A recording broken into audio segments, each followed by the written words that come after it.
E eu quero compartilhar com vocês, o texto que a gente vai ler é pequenininho, está em Gênesis 37, no versículo 3, que diz o seguinte: ora, Israel, que é Jacó, né, amava mais José do que todos os seus filhos, porque era filho da sua velhice, e ele fez-lhe uma túnica talar de mangas compridas. Algumas versões vai deixar claro que é uma túnica colorida, uma túnica cheia de cores. E essa foi a expressão do seu pai para esse filho que ele amava mais do que os outros. Eu confesso a vocês que eu não preparei nada específico, mas uma coisa que, quando eu acordei hoje pela manhã, eu fiquei pensando um pouquinho a respeito disso. A gente sabe que nessa vida que a gente vive, e essa história de José, você vai entender daqui a pouco porque que eu trouxe ela aqui. Nessa vida que a gente vive, não exista ninguém, pode ter anos de cristianismo, pode nunca ter entrado numa igreja, pode conhecer a Bíblia e pode nunca ter a lido, mas existem processos nessa vida e coisas nessa vida que acontecem de igual modo a todos. Um texto em Eclesiastes diz que o sol brilha para o ímpio e para o justo. Assim como o sol brilha para o ímpio e para o justo, quando chove, molha a cabeça do ímpio e molha a cabeça do justo. E existem coisas nessa vida que, independente da sua fé, independente do quanto você crê ou não crê, você vai passar por algumas coisas nessa vida. Mas talvez essa capa possa nos dar um significado sobre as coisas que passamos. Porque na história desse menino, do José, ele é um filho que se destaca pelos seus irmãos, não por sua qualificação, não por seus talentos, mas ele se destaca entre os seus irmãos por causa do amor de seu pai. E o seu pai, como sinal de amor, faz uma túnica colorida, coloca sobre ele, e óbvio que quem vê José andando com a túnica, é como se aquela túnica estivesse transmitindo a mensagem de que ele era alguém que o seu pai olhava para ele de um modo especial. Quem olhava para a túnica de José conseguia fazer essa leitura de que ele era alguém importante para o seu pai, de que ele era alguém protegido pelo seu pai, amado pelo seu pai, especial para o seu pai. Óbvio que os seus irmãos começaram a ter um pouco de ciúme dele. Seus irmãos começaram a odiá-lo, para dizer bem a palavra do texto bíblico. E aí seus irmãos armaram um plano contra ele. Porque depois que ele recebe a capa do seu pai, ele começa a sonhar. E esse sonho está conectado com o seu propósito de futuro. E aí os seus irmãos armam um plano, pegam ele, jogam ele numa cisterna, e aí planejam matá-lo. Um dos irmãos se levanta e diz: não, vamos matar não, vamos vender. Empreendedor é uma benção, né? Ele encontra um jeito de ganhar dinheiro até com o irmão, né? Vamos vender. Colocou o irmão à venda. Olha aí, vamos uma aula de empreendedorismo hoje. Ele coloca o irmão à venda, vende o irmão para o Egito, pega a capa colorida, pega o sangue de um animal e chega para o pai e fala: ó, o seu filho morreu, alguma fera no campo matou ele, e mostra a capa, porque essa capa é a assinatura. Toda vez que esse pai olhasse para aquela capa, ele ia lembrar que ele perdeu o amor da sua vida. E esse irmão foi vendido para o Egito. No Egito ele passa por mais processos difíceis. José, ele começa a trabalhar numa casa como escravo, se destaca. Aí ele se torna gerente daquele lugar. Ele então é assediado pela mulher do chefe da casa, mas ele não se deita com ela, ele foge. Ela levanta uma injúria contra ele. E aí ele, por causa daquela injúria, daquela injustiça, ele foi jogado numa prisão. Na prisão ele se destaca, se torna então gerente das pessoas. Ele era o recurso humano ali, o RH da prisão. Ele começa a gerenciar pessoas. E lá naquela prisão, ele encontra dois homens que têm um sonho. Ele interpreta os sonhos desses dois homens. E um desses homens volta a trabalhar do lado do rei, do faraó. Mas aí faraó tem um sonho que não consegue interpretar. E aí esse copeiro se lembra do menino da prisão que interpretava sonhos. E aí fala que quando José vem à presença de Faraó, ele consegue interpretar os sonhos de Faraó e descobre que vai vir 7 anos de prosperidade e logo depois 7 anos de fome. Ele, sábio, dá para Faraó uma estratégia do que fazer. Faraó coloca José então no governo da maior potência da época, que é o Egito. E o menino da capa colorida agora se torna o homem mais importante daquele país. Mas essa fome não veio só sobre o Egito. Essa fome parou lá onde a família de José morava. E os irmãos que outrora empreenderam vendendo José, agora não tem comida. Se eles não comerem, eles vão morrer. Preciso te lembrar que José é filho de Jacó, que é filho de Isaac, que é filho de Abraão. Se José não está na posição em que ele está agora, não existiria as 12 tribos de Israel. Não existiria êxodo do Egito. Não existiria a abertura do Mar Vermelho. Não existiria o maná caindo do céu no deserto. Não existiria a conquista da terra prometida. Não existiria os muros de Jericó caindo. E obviamente também deixaria de existir Jesus, porque ele vem de uma linhagem desse povo.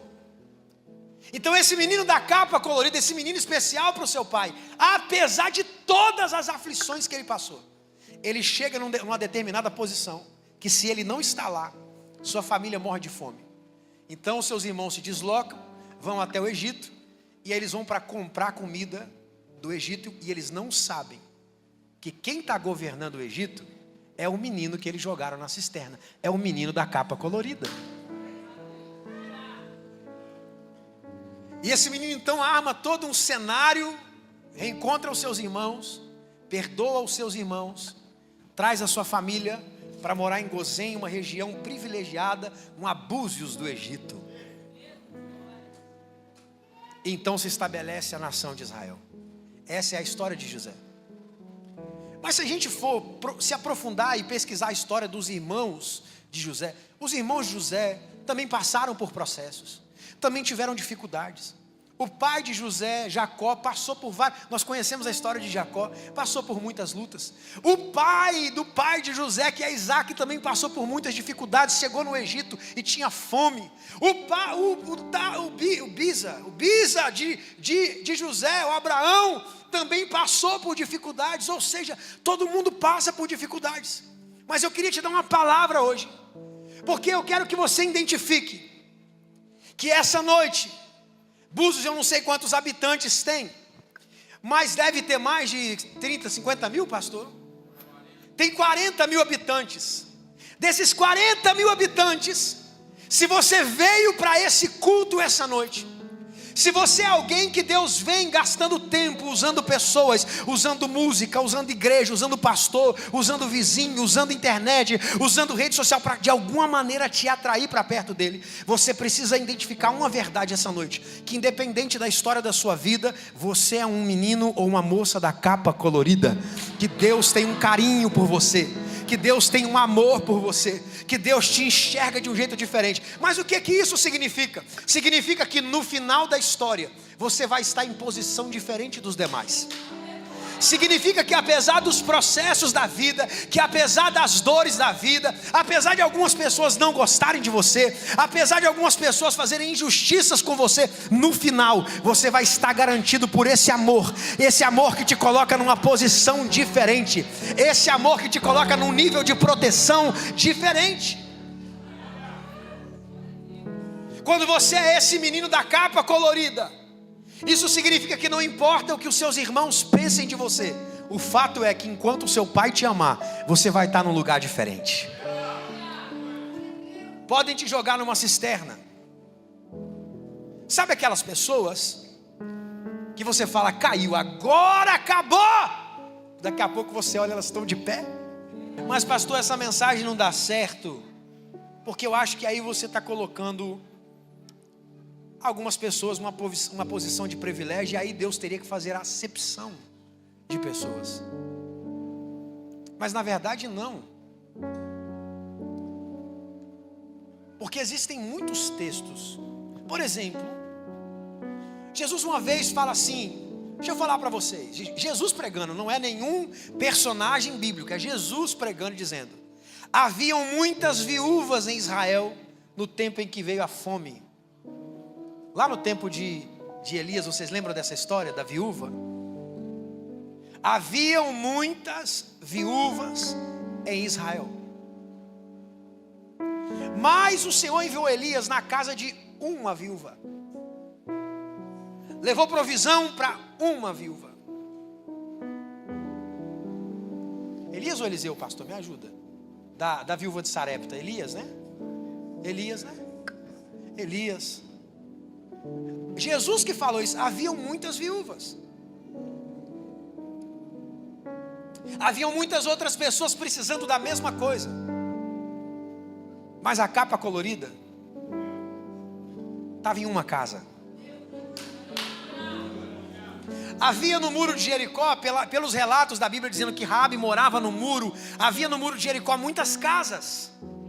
Mas sobre uma casa havia uma fita vermelha da cor de escarlata, que vai remeter ao sangue de Jesus. E eu preciso te lembrar uma coisa: quem derrubou o muro não foi um exército. Quem derrubou o muro não foi o grito de Israel. A Bíblia mostra claramente que quem derrubou os muros de Jericó foi Deus. Estou imaginando aqui Deus chegando e falando: bom, deixa eu derrubar os muros para minha galera entrar. E ele vem aqui no muro e começa: tuf, tuf, tuf, tuf. Aí tem uma capa colorida que ele pula. Tuf, tuf, tuf. Só um pedaço do muro ficou de pé por causa de uma mulher. O nome dela era Raabe. Ela nem era tão crente assim. Na verdade, ela era uma prostituta de Jericó. Mas havia uma capa colorida. Não me pergunta como. Não me pergunta quais os critérios. Não me pergunta o porquê. Mas Ele te escolheu no ventre da sua mãe e disse: você é meu. Eu te tomo pela sua mão direita. Se passares pelas águas, eu estarei contigo. Se passares pelos rios, eles não te submergirão. E nem a chama arderá em ti. Porque tu és meu e é pronto e acabou. Eu não tenho uma explicação para te dar. Eu sei que se você está sentado nesse banco aqui hoje, você poderia estar em qualquer outro lugar, mas se Ele te atraiu para perto, tem alguma coisa em você que eu não sei explicar, mas Ele te ama. Ele te ama. Há uma capa colorida sobre os seus ombros. O diabo sabe disso, o inferno sabe disso, os anjos sabem disso, porque você está numa posição diferenciada. Jesus estava indo por um caminho e o texto começa dizendo em João 4: foi necessário. Jesus mandou quem escreveu registrar que ele mudou de rota por escolha. E ele disse: não tem alternativa, é necessário que eu encontre uma mulher lá no poço de Jacó. Eu tenho um encontro marcado com ela. Não me pergunte por quê, em qual critério Jesus fez essa escolha. Mas de fato, Jesus teve encontros especiais. Não era aquela cura que acontecia numa palavra liberada no meio da multidão, entende? Não era aquela coisa assim que eu abençoo vocês, que o grande amor de Deus e alguém foi curado. Não. Era um encontro que ele decidiu trocar de rota para se encontrar com ela. Tinha um homem que estava há 38 anos na beira de um tanque, que de tempo em tempo, e a gente não sabe de quanto em quanto tempo, anjos desciam, movimentavam as águas, e quem pulava lá dentro era curado. A Bíblia fala que estava tendo uma festa em Jerusalém, estava todo mundo indo para a festa, Jesus indo na direção contrária. Não me pergunte por quê. Ele estava indo lá por causa de um homem que há 38 anos precisava de um milagre. Jesus deixou de ir para uma festa para visitar alguém. Então não sei te explicar, mas eu queria que essa noite nós pensássemos no privilégio de ter sido escolhido, de ter sido atraído, de ter sido laçado por esse amor de Deus de alguma maneira. E se Ele nos escolheu, Ele não errou na escolha. Mas Lucas, meu Deus, se você soubesse a minha história, o meu sofrimento. E meu irmão, todo mundo tem uma história de sofrimento. Não é só você e não sou só eu. Mas o fato é que entre essa multidão de pessoas, passando pelos processos da vida, passando pelas perdas, pelos momentos difíceis. Tem pessoas que perderam coisas que nem dá para mensurar. Tem pessoas que sentiram níveis de dores durante a sua trajetória que não dá para mensurar. Que outra pessoa no seu lugar teria morrido, que outra pessoa no seu lugar teria tirado a própria vida, que outra pessoa no seu lugar não suportaria. Eu não sei te explicar como é que você está aqui, como é que você está de pé, como é que você resistiu, como é que você suportou. Eu só sei de uma coisa: tem uma capa colorida sobre você.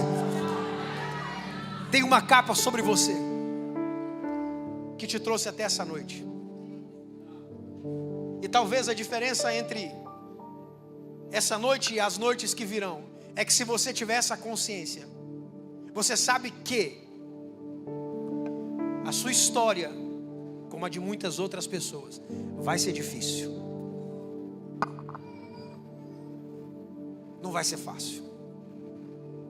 Você vai viver momentos que vai parecer que tudo pelo qual você trabalhou a vida toda, você vai ver assim, ruindo. Você vai ter a sensação: não vou suportar, não vou conseguir. Mas aí aquele que te escolheu, porque veja, vou terminar com esse exemplo.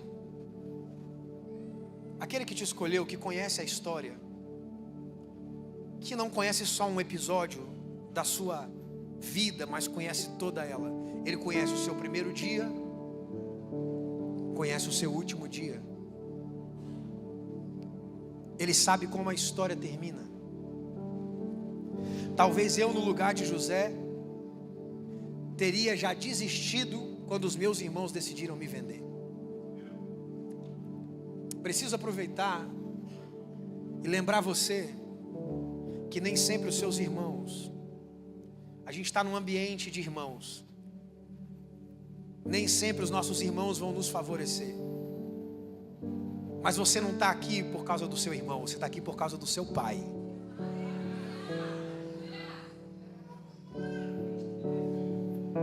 É esse pai que define quem você é.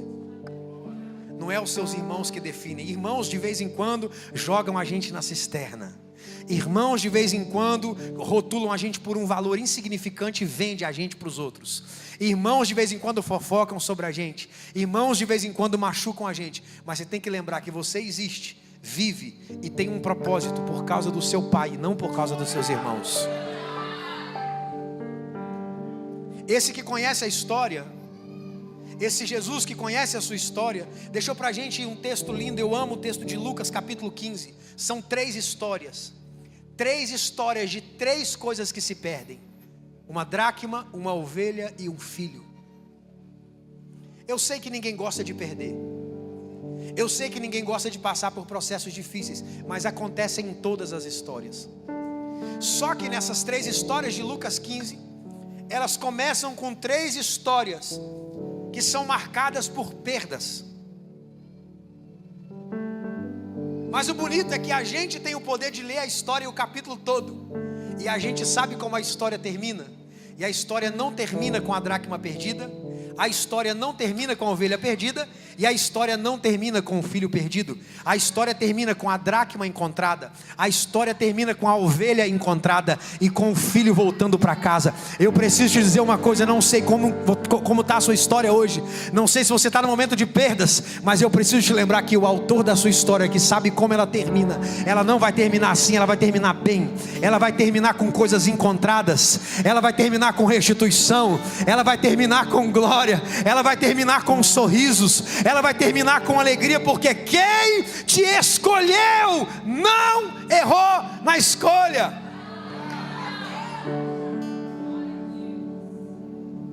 Se pudéssemos voltar no tempo, eu novinho, tendo que sair da escola na 4ª série para trabalhar e ajudar a minha família, perdi anos de estudo. Podia ser um médico, pastor, por que não? Não posso dizer que é culpa de alguém. A vida, processos da vida. A gente morava lá na roça, lá perto de Cachoeira Alta, em Goiás. Ia para a escola de a pé, saía da roça para ir numa cidadezinha perto, que era uma olaria na verdade. Tempo depois mudamos para essa olaria, para trabalhar fazendo tijolo. E a vida foi muito difícil. Quando me tornei já um jovem adulto, é que eu tive a oportunidade de retomar os meus estudos. Mas é claro que não dá para ser a mesma coisa quando você faz um supletivo. Quando eu consegui uma bolsa, consegui o ProUni, eu ia fazer faculdade. A faculdade era longe, eu não tinha dinheiro para poder fazer o percurso, então não deu para fazer. Mas eu sou um menino que desde pequeno, quando ia para a igreja, seja no mato, na roça, na olaria, eu sempre me deparei com algumas coisas interessantes. Vocês aqui são da Quadrangular, vocês não sabem o que é a irmã do ciclo de oração.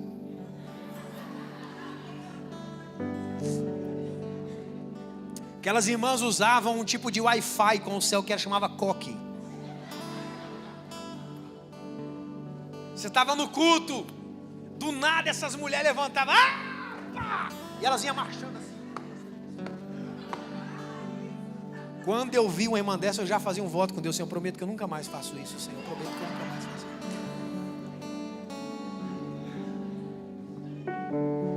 Pode parecer uma bobeira, mas eu ouvi aquelas frases que eram até repetitivas.